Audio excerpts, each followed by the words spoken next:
Fala aí pessoal, tudo bem com vocês? Bom, hoje mais um vídeo no canal Papo com Gui. Tô aqui na mesma madrugada, gravei o último vídeo já, então não estranho que eu tô sempre com a mesma camisa. Mas geralmente quando eu gravo um vídeo eu sempre gravo vários, então é normal eu estar com a mesma camisa porque eu não vou ficar aqui trocando de roupa várias vezes para parecer que eu tô gravando em dias diferentes. Mas enfim, hoje nós vamos falar sobre Mario Mágico, uma experiência trágica de viagem do Thomas Mann.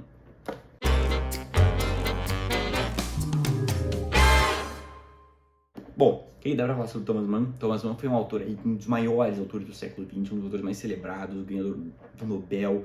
Cara, é um autor fantástico. Eu já li um pedaço da Montanha Mágica, não consegui terminar, já disse isso pra vocês em outro vídeo.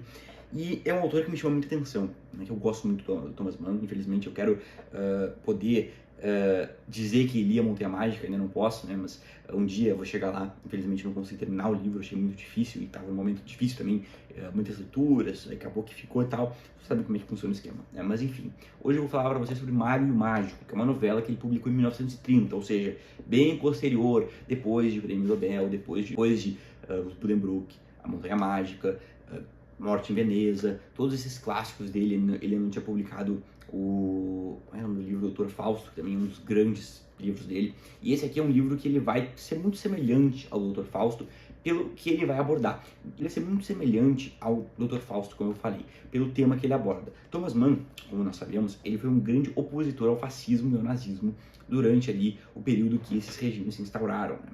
E ele foi um opositor ativo, inclusive ele se prejudicou muito por isso, ele teve que se exilar da Alemanha, foi para os Estados Unidos, enfim. E o que acontece aqui? Aqui ele vai estar narrando um evento que ele meio que presenciou ali em 1928, 29, quando ele estava na Itália, né? Ele viaja aqui, né? É claro, aqui tudo ficcionalizado, mas aqui os personagens vão viajar para a Torre de Venere, que é um balneário ali italiano, que é uma colônia de férias, tal, tem hotéis, tem pousadas, tal, que é um lugar assim que parece que ele já tem uma certa familiaridade, né? Só que o que nós temos que prestar atenção?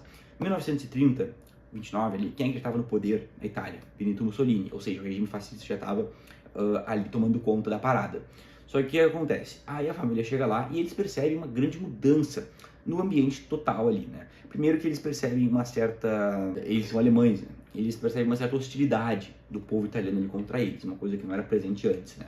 E aí tem um certo momento que a filha ela tá ali brincando na praia, uma maiô de areia, e ela vai tentar tirar a areia, ela fica sem roupa ali por uns minutos, cara. E aí aquilo vira um escarcéu, sabe? Aí um surto ali e tal, uma coisa meio totalmente se limpando ali. Não foi uma coisa explícita, não foi nada, foi uma criança se limpando ali, sabe? Uma coisa totalmente comum, quem já foi uma praia sabe que isso é uma coisa comum. E aí eles vão contra a tentada moral, os bons costumes, não sei o que tal, já querem expulsar eles dali, chamar a polícia, tudo. Uma coisa que eles estranham, uma família estranha. Porque aquele comportamento não era comum daquele lugar, era uma coisa hospitaleira, eles gostavam de ir ali, eles eram bem tratados. Só que o que mudou?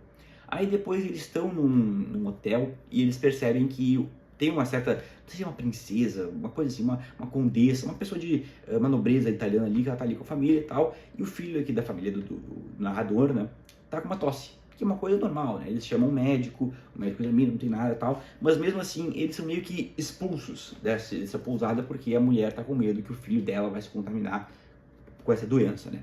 E eles estranham aquilo, são expulsos, vão para uma outra pousada e tal, aí lá depois, eu não vou narrar toda a história aqui, só que o clímax do troço é o seguinte, é quando vai ter uma apresentação de um mágico chamado Cipolla, né? Ou Cipolla, ou Tipola, não sei pronunciar aqui, não sei qual é o ideal para se pronunciar, mas eu vou falar Cipolla, ou Cipolla, Cipolla é mais legal, né? E aí vai ter essa apresentação desse Cipolla, né? Enfim, aí eles vão assistir e tudo vai ser estranho, né? Vai ser uma apresentação de mágica, ilusionismo e uma espécie de, como é que eu posso explicar, de controle mental, assim, de hipnose. Aí o que acontece? Eles vão, tal, nessa apresentação, vão lá, tal, levam as crianças meio que não poderiam ir, passa a hora de dormir e tal, levam elas. Aí esse personagem é um personagem que fuma muito, bebe muito, ele é meio corcunda, ele é meio esquisito, está um mágico, Cipolla. E aí logo no início ele já fala que se apresentou pro Mussolini, que não sei o que foi uma coisa assim, ele vai meio que dizer que ele teve um certo contato ali positivo com o ditador, né? E aí depois o que acontece? E aí eles vão começar a apresentação.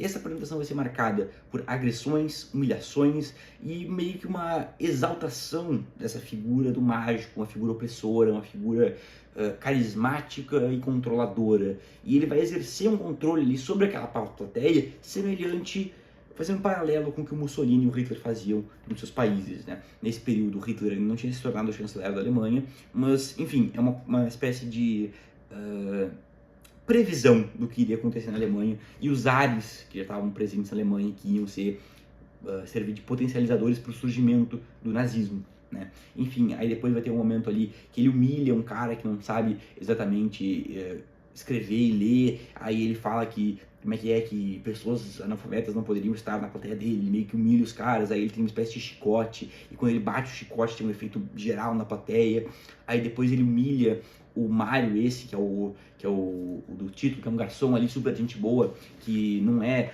totalmente oposto a esse espírito agressivo que se tornou ali naquele balneário, e aí ele humilha o cara totalmente, assim, e o cara vira chacota ali e tal, e depois temos um desfecho totalmente trágico, né? E essa espetacularização da violência, da humilhação, de colocar um inimigo, são fatores aí que nós percebemos no fascismo, né? Enfim, aí tem essa alegoria, né, do Thomas Mann, e aí que pra mim entra o problema do livro. Eu acho que se não fosse os textos de apoio, eu ia perder muito de tudo isso que eu tô explicando pra vocês. Então, se tu tem essa edição aqui, lê os textos de apoio depois de terminar, tá? É obrigatório para ter uma compreensão melhor do livro, porque eu acho que para um cara que tava lá em 1930, talvez isso tenha sido bem menos sutil. Mas para mim muitas vezes foi sutil e eu esperava uma abordagem um pouco mais direta, né? Eu achei que de fato fosse uma abordagem mais direta, tanto porque é uma espécie de... é tão sutil às vezes o modo como uma coisa leva a outra, que nós também estamos, nós como pessoas do século XXI, nós estamos familiarizados com uma coisa do movimento fascista, nazista, uma coisa muito mais escancarada, bruta, e como é que eu posso dizer, muito mais, assim, direta. Nós não estamos acostumados nos filmes de Segunda Guerra Mundial ter uma abordagem sutil disso, geralmente é uma violência escancarada, uma guerra, uma agressão totalmente assim, olha, como eu disse, direta e assim, totalmente desmascarada, é escancarado mesmo, né?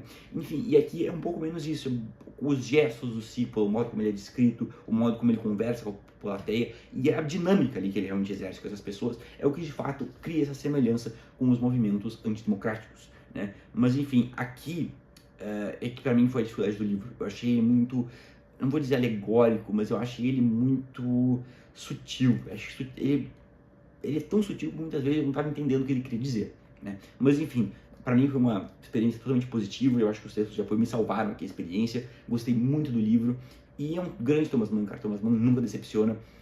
Para mim não foi um livro perfeito, eu acho que ele poderia realmente ser um pouquinho mais extenso, ter um pouquinho mais de desenvolvimento, mas, cara, não cabe a mim criticar o Thomas Mann, né? Obviamente, eu sou um Zé Ninguém, Thomas Mann é o Thomas Mann, mas enfim, isso que eu queria dizer do livro. Eu acho que é um livro que tem muito mais para agradar do que desagradar, mas recomendo aí que quem for ler tenha um pouco do contexto do que estava acontecendo naquele período, saiba também o que foi esses movimentos e, de fato, leia os textos de apoio depois, vai salvar, senão muito.